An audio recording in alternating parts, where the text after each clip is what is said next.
Il y a des histoires qui vous hantent, des crimes si atroces qu'ils défient l'entendement, des esprits si dérangés qu'ils semblent incapables de reculer.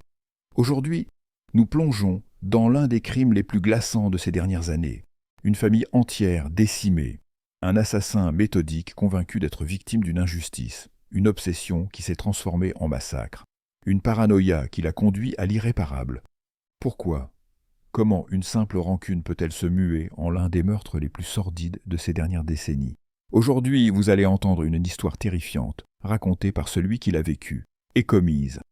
Vous écoutez, dans la tête des plus grands criminels, les pensées fictives d'un criminel basé sur une histoire réelle. Je m'appelle Hubert Kawissin. Vous avez sûrement entendu parler de moi. Pendant des semaines, mon nom a été répété en boucle aux infos. Tout le monde croyait savoir qui j'étais, pourquoi j'avais fait ça, mais personne ne connaît vraiment l'histoire. La vraie, celle que je vais vous raconter maintenant. On dit que j'ai tué une famille entière, mon beau-frère, ma belle-sœur, leur fils et leur fille. Ce n'est pas faux. Mais si vous pensez que je suis un monstre assoiffé de sang, vous vous trompez. Moi, je sais pourquoi j'ai fait ça. Moi, je sais ce qu'ils m'ont fait. Et vous allez comprendre. Cette histoire, c'est celle d'une injustice, une trahison, des années d'humiliation, une obsession qui m'a consumé, jusqu'à ce qu'il n'y ait plus qu'une seule issue possible. Tout a commencé bien avant cette nuit-là, bien avant qu'on me traite de meurtrier. Pendant des années, j'ai vécu avec une certitude. On m'avait volé. Pas seulement de l'argent, pas seulement un héritage. Non, on m'avait volé ma place, mon avenir. Et pire encore, on m'avait méprisé. Pascal Troadec, mon beau-frère, un homme arrogant, sûr de lui, le genre à ne jamais douter, à toujours prendre sans jamais rien rendre. Il se croyait au-dessus des autres. Moi, je voyais clair dans son jeu. Je savais qu'il avait mis la main sur un trésor qui ne lui appartenait pas. De l'or caché depuis des années et qui devait être partagé. Mais il avait tout gardé pour lui, sans jamais avoir l'intention de nous donner notre part. J'ai essayé d'en parler. J'ai essayé de le raisonner. Rien à faire. Il riait, il me prenait de haut. Lydie, ma compagne, souffrait de cette injustice. Sa propre famille l'avait trahi. Il nous avait laissés de côté, comme si nous ne comptions pas. Alors, j'ai cherché des preuves.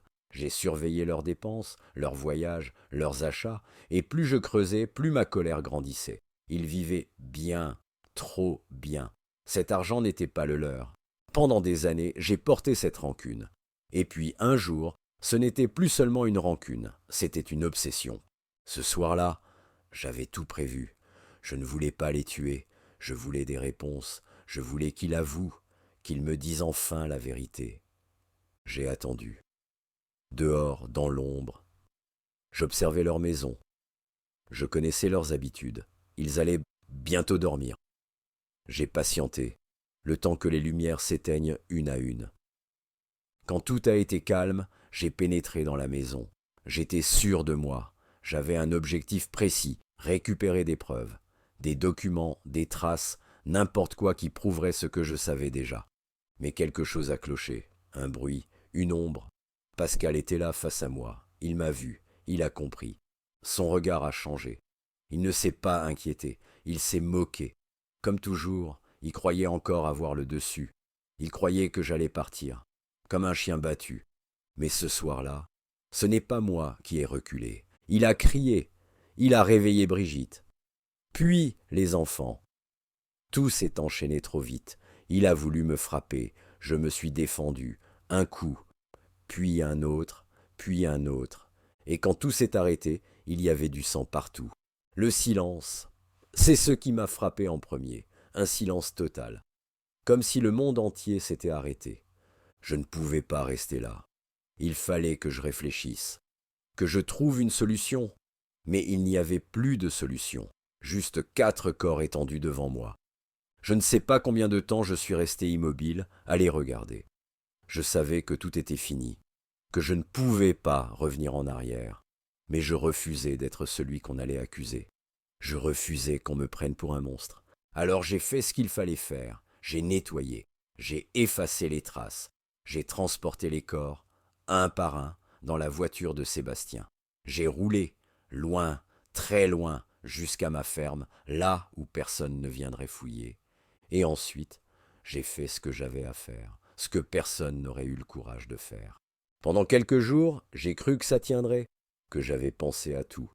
J'avais effacé les preuves, dispersé les indices, orienté l'enquête ailleurs. Personne ne pouvait savoir.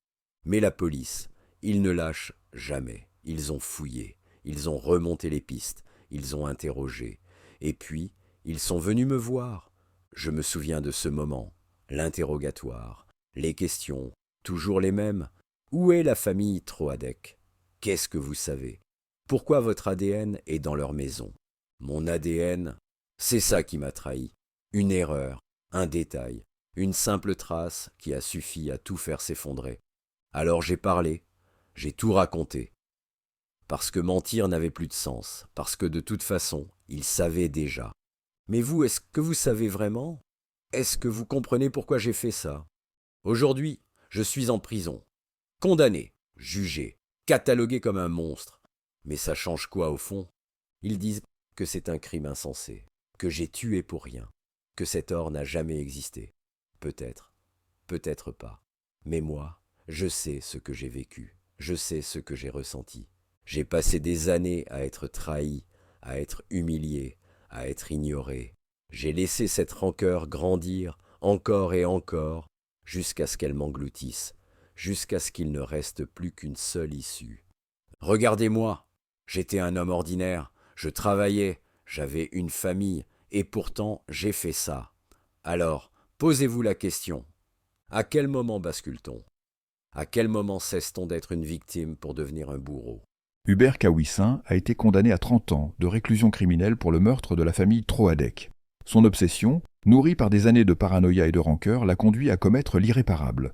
Un crime motivé par un trésor qui, peut-être, n'a jamais existé. Son récit nous plonge dans la mécanique du basculement.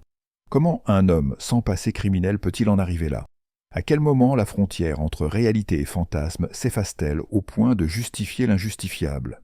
Ce qui est certain, c'est que l'obsession est une arme dangereuse. Elle déforme la réalité, alimente la haine et pousse à l'irréversible. Et comme toujours, la vérité, elle, est enfouie quelque part entre ce que l'on croit et ce qui s'est réellement passé. Merci d'avoir écouté Dans la tête des plus grands criminels. Rendez-vous au prochain épisode pour explorer un autre esprit criminel. D'ici là, prenez soin de vous et méfiez-vous des apparences.